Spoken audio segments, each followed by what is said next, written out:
सिद्धार्थ कथा। सुनो सुनो सिद्धार्थ कथा। सत्य कथा, पुरुषार्थ कथा। सुनो सुनो सिद्धार्थ कथा। चढ़ते सूरज सा तेजवान वो कीर्तिमान, हुंकार भरे जब कूच करे, थर थर कांपे आसमान। वो राजपुत्र वो शूरवीर, पर्वत को भेद दे उसके तीर, शांति का स्रोत करुणा की धार, गिरधर झरे मन से अपार। वो राजपुत्र वो शूरवीर, पर्वत को भेद दे उसके तीर, है शाक्य वंश का वो तारा, जगमग है जिससे जग सारा। सत्य कथा, पुरुषार्थ कथा। सुनो सुनो सिद्धार्थ कथा। सबसे पहले ये खुशी का समाचार हम माँ को सुनाएंगे। माँ बहुत खुश होगी, बहुत खुश होगी माँ।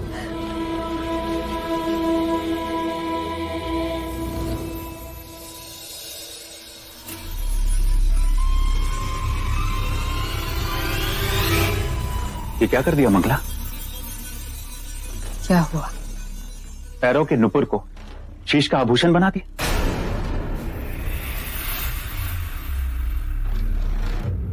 मन भटक रहा है, अर्थात मन में कुछ और तुम कर कुछ और रही हो। पर ये सोचने वाली बात तो है ही।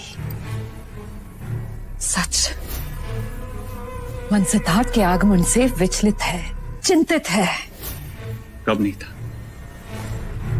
संन्यास की इच्छा रखने वाले घर परिवार से दूर भागते हैं, भीड़ भाड़ से दूर एकांतवास में रहना पसंद करते हैं। परंतु ये सिद्धार्थ है कि घर वापस आ गया और वापस आकर कहता है, आप कैसी हैं काकी माँ?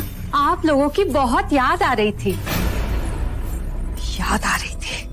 अब तो जब जब उसके मुंह से काकी माँ सुनती हूँ, ऐसा लगता है कि जैसे स्वयं दुर्भाग्य बोल रहा हो। काकी माँ,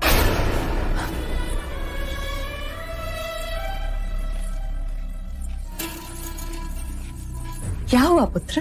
काकी माँ, मैं इसी घड़ी महादेवी से मिलना चाहता हूँ। ऐसी कौन सी विपदा आन पड़ी जो हम नहीं सुलझा सकते? विपदा नहीं काका, घोषणा को। घोषणा? हाँ, समाचार खुशी का है, पर मैं चाहता हूँ कि सबसे पहले ये समाचार माँ सुन। बताइए ना, माँ कहाँ है? रोहिणी नदी के तट पे। रोहिणी नदी के तट पे? हाँ, कुछ पूजा पाठ करने गए हैं, कदाचित तुम्हारी मनोशांति के लिए। आ गया काकी माँ, मैं चलता हूँ, उन्हें साथ लेकर ही लौटूंगा।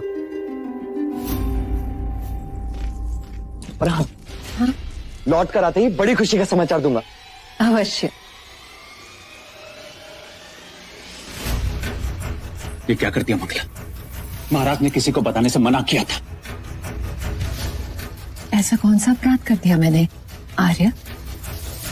उनके पुत्र को ही तो बताया, और किसी को तो नहीं। पर उन्होंने ये बात सिद्धार्थ से कई वर्षों से छुपा कर रखी थी।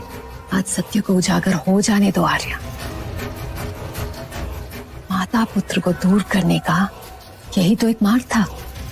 युवराज को पता चल जाए कि उसको जन्म देने वाली माँ प्रजापति नहीं, कोई और है। उससे क्या उपलब्ध होगा? आप नहीं समझेंगे आर्य। आंखें बड़ी करके सोचिए। अटूट संबंध को तोड़ने की यही एक युक्ति है, संदेह। मैंने तो रोहिणी नदी में कंकड़ डाल दिया है। अब देखिएगा, तरंगे दूर तक जाएंगी।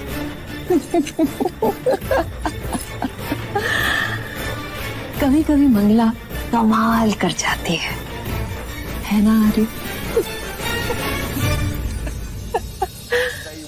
नमो नमः। वासुदैवताय नमो नमः। मातृपितृभ्यो नमो नमः। सर्वेभ्यो देवेभ्यो सर्वेभ्यो ब्राह्मणभ्यो नमो नमः।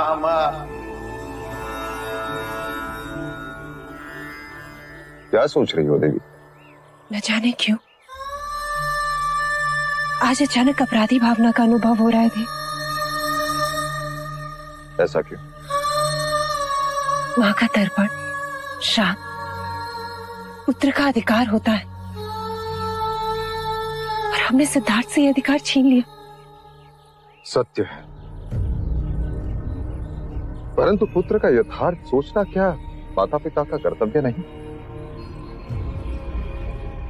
ऐसा सोचो देवी कि हमने उसके अधिकार नहीं छीने, हमने हमारा कर्तव्य किया। न जाने कौन सा दुख उसे वैराग्य के पगडंडी पर ले जाए, इसलिए हमने उसे हर दुख से परे रखा। हम अपराधी नहीं। हर क्षण यही भय लगा रहता।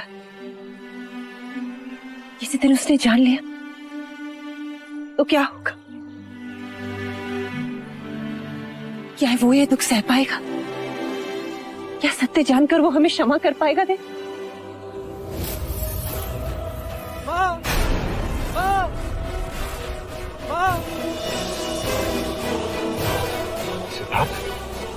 सिद्धार्थ लौटा है।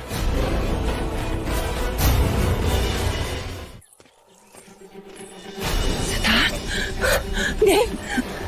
देव सिद्धार्थ यहाँ आ रहा है।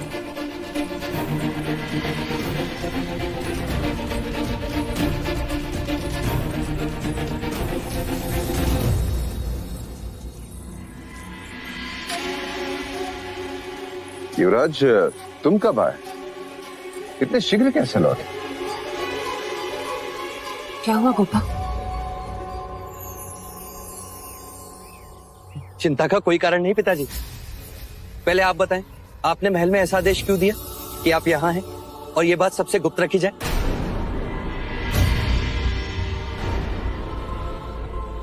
इसलिए कि राजनीति हमारा पीछा न करे, अन्यथा महामंत्री उदयन राजनीतिक समस्या लेके हमारा पीछा छोड़ते ही नहीं।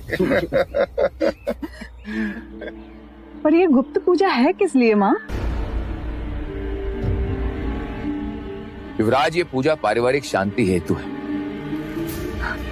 तो परिवार के साथ क्यों नहीं?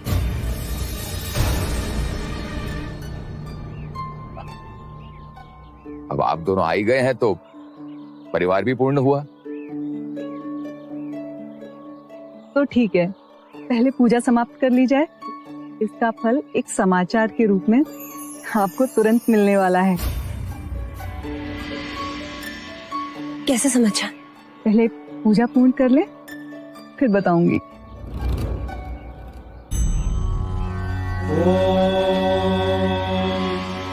श्राद्धरम्भे गयां ध्यात्वा ध्यात्वा देवं गदाधरां स्वपितॄन् मनसा ध्यात्वा ततः श्राद्धं समाचरेत्। इदं पिण्डं ते मया दीयते तौ प्रतिष्ठताम्। पिण्डदानेन पिण्डस्वरूपी जनार्दन वासुदेवः प्रियतां नमः। युवराज, अब इस पिंड को नदी में बहा दें।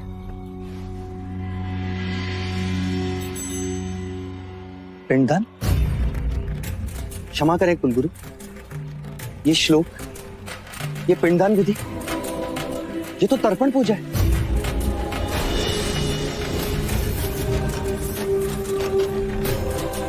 हाँ युवराज, ये सत्य है। किसका तर्पण कर रहे हैं आप? दान के लिए ये चूड़ी, ये कपड़े, ये सिंदूर, किसका तर्पण हो रहा है यहाँ?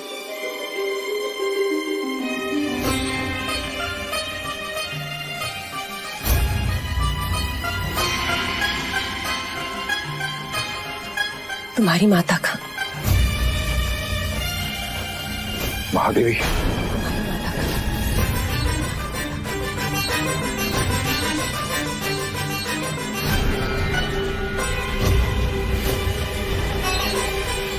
ये क्या अशुभ बोल रही है माँ? जीते जी कोई अपना तर्पण करता है? सिद्धार्थ, हमने बहुत प्रयत्न किया कि तुम्हें इस दुख से दूर रखें, पर अब तुम बड़े हो गए, तुम समझ सकोगे। माँ, क्या समझ सकूंगा मैं? सिद्धार्थ, मैं तुम्हारी जननी नहीं।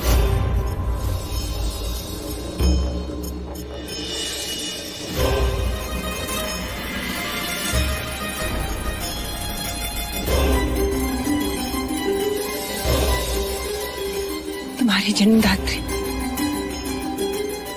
मेरी बड़ी बहन महामाया थी।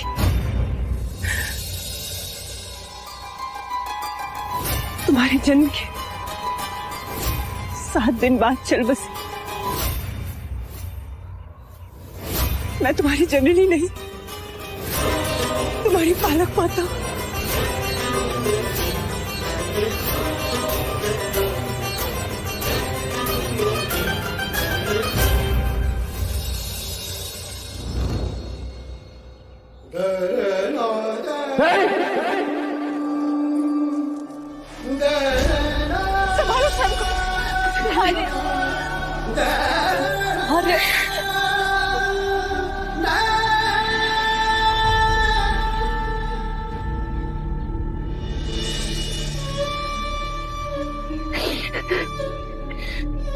विधि की वक्रता देख लो गोपाल,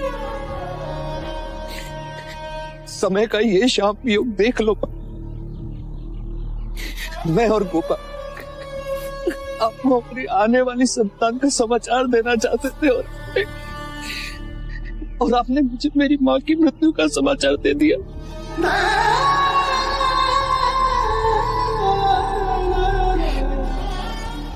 मनुष्य कितना असहाय और काल कितना बलवान।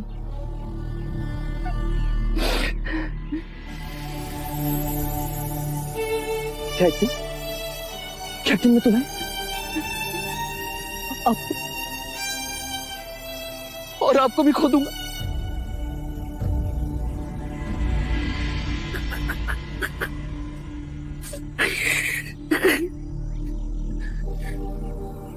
तो मैं भी कहीं खो जाऊंगा।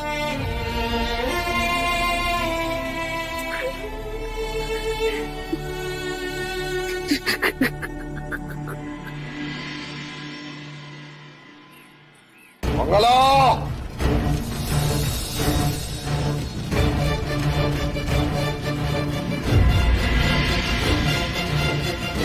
अच्छा ये बताइए तो सही कि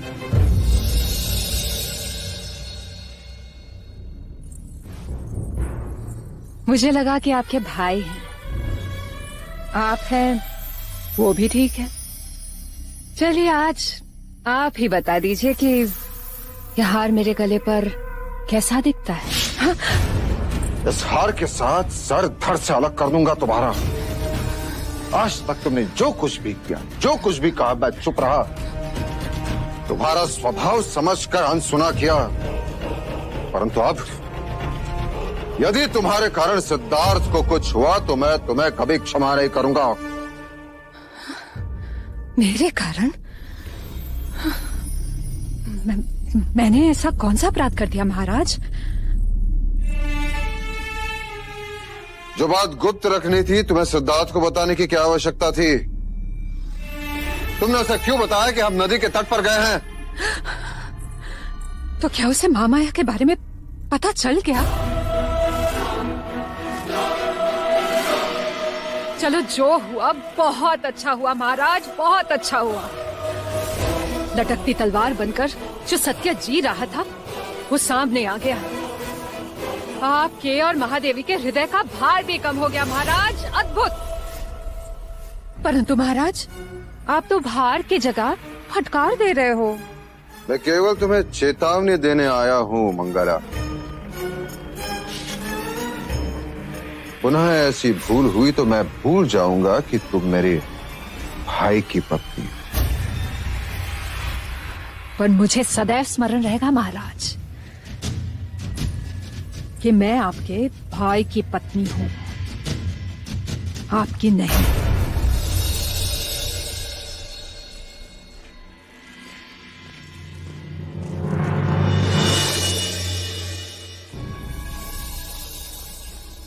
ये सिंदूर, ये आदि शक्ति का प्रसाद है। और ये फूल इन्हें हमेशा अपने जूड़े में सजाए रखना।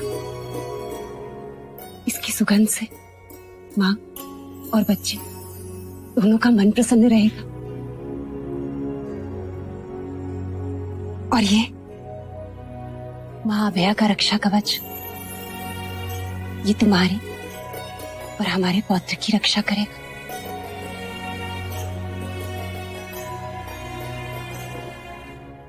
और ये गहने, इन गहनों की क्या आवश्यकता है माँ? क्यों नहीं, तुमने कपिलवस्तु के भविष्य के शुभ समाचार दिए, हमारे पुत्र को अपने प्रेम से बांधकर वैराग्य की ओर जाने से रोका। ये गहने बधाई के हैं।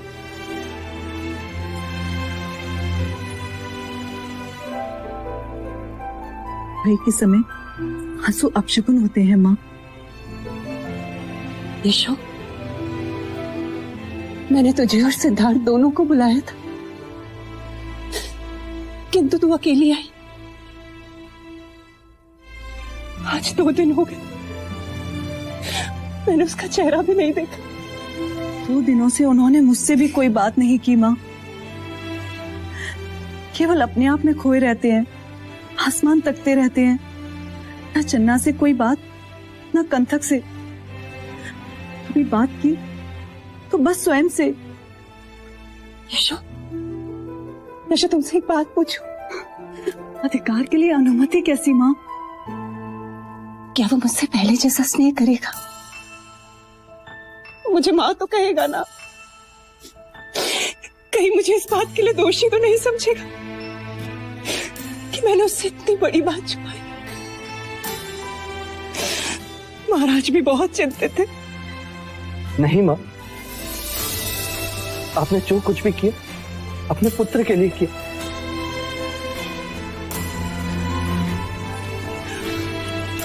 सिद्धार्थ,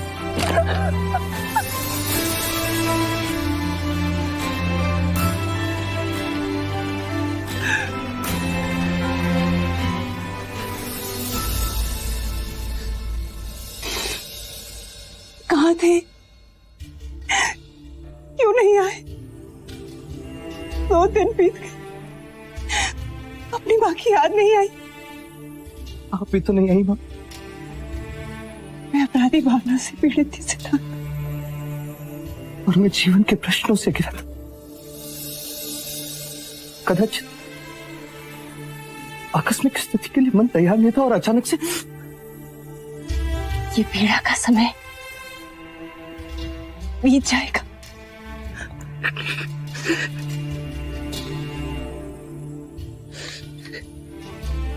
आपसे कुछ कहना चाहता हूं मां। कहो पुत्र। मैं माया का अंश अवश्य हूं, पर आपके बिना अधूरा हूं।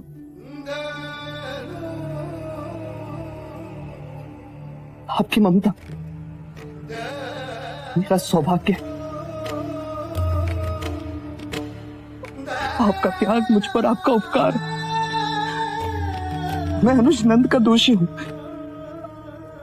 जिसे मेरे लिए आपने स्वयं से दूर रखा, जिससे मेरी ममता में कोई कमी ना हो।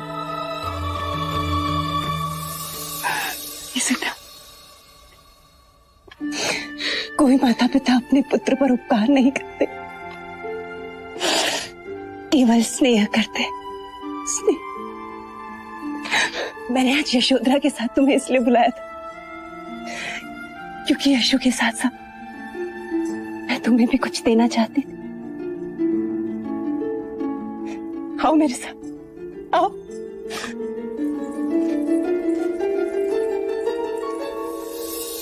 ये देखो, ये माया दीदी की स्मृतियां हैं, मैंने तुम्हारे लिए संभाल के रखी थी।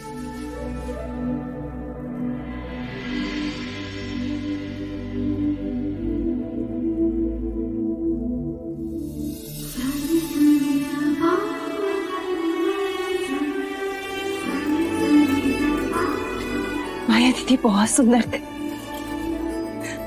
कल्पना से भी अधिक सुंदर। हमेशा तुम्हारे सपनों में खोई रहती थी।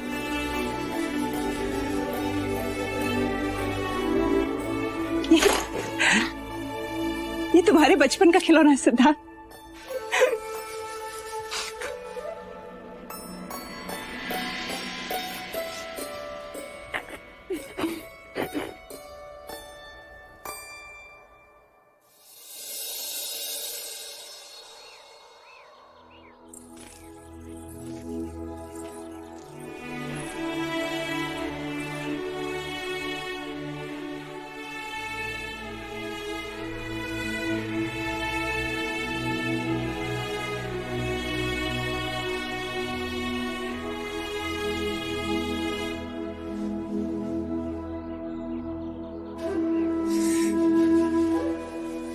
अपने पुत्र को देखकर माया दीदी बहुत खुश होंगी। आज उनकी आत्मा को शांति मिली होगी।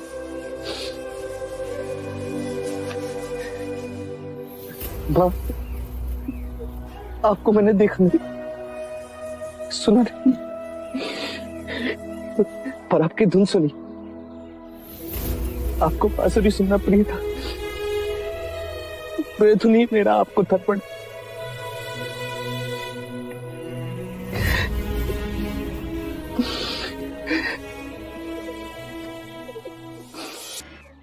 सत्य कथा